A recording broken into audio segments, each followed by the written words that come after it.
তো আসসালামু আলাইকুম। তো একটা আপু রিকোয়েস্ট করছিল রংধনু পেজ থেকে আমার ভিডিওগুলো আপু সবসময় দেখে, তার আগে একটু কোকিলের ডাক শোনাই, তারপর পুরো বাড়িটা আপনাদের ঘুরে দেখাবো।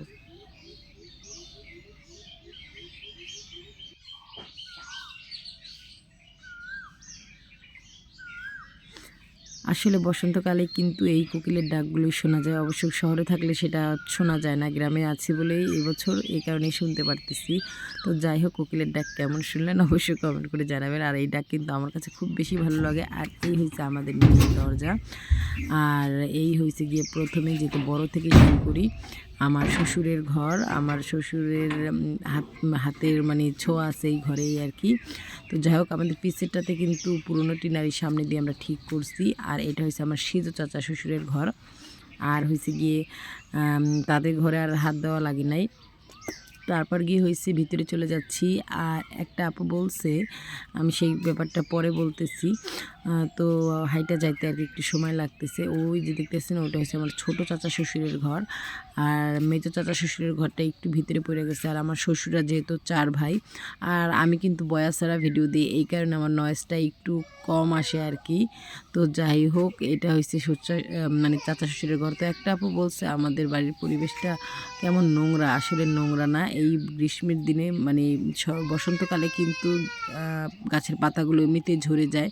তো এই কারণে হচ্ছে সব জায়গায় পাতা টাতা পড়ে থাকে এই আর কি। আর যেহেতু আমাদের বাড়িঘরগুলো পুরনো, এখনও আমরা তেমনভাবে ঘর দুয়ার কিন্তু দিইনি, আমাদের জায়গা নিয়ে একটু সমস্যা চলতেছে, এই কারণে আমরা নিজের মতো করে ঘর দুয়ার দিতে পারতেছি না। তো সমস্যা ঠিক হয়ে গেলে আশা করি আমাদের ঘর দুয়ার এরকম থাকবে না। আসলে কারো ঘর দুয়ার এরকম থাকবে না, আমাদের আল্লাহর রহমতে ইনশাল্লাহ একদিন সব ঠিক হয়ে যাবে।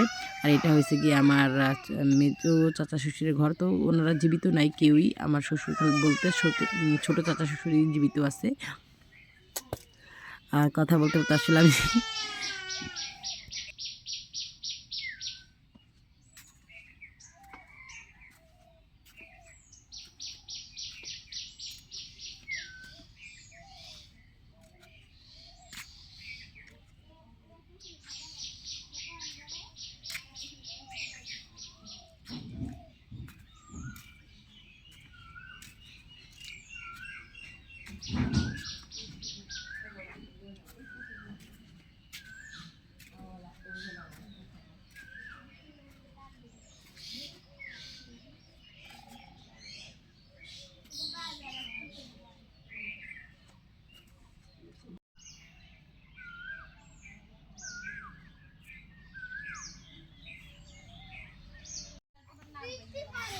বাইরে আজকে আমি মুরগির বাচ্চা দিছি।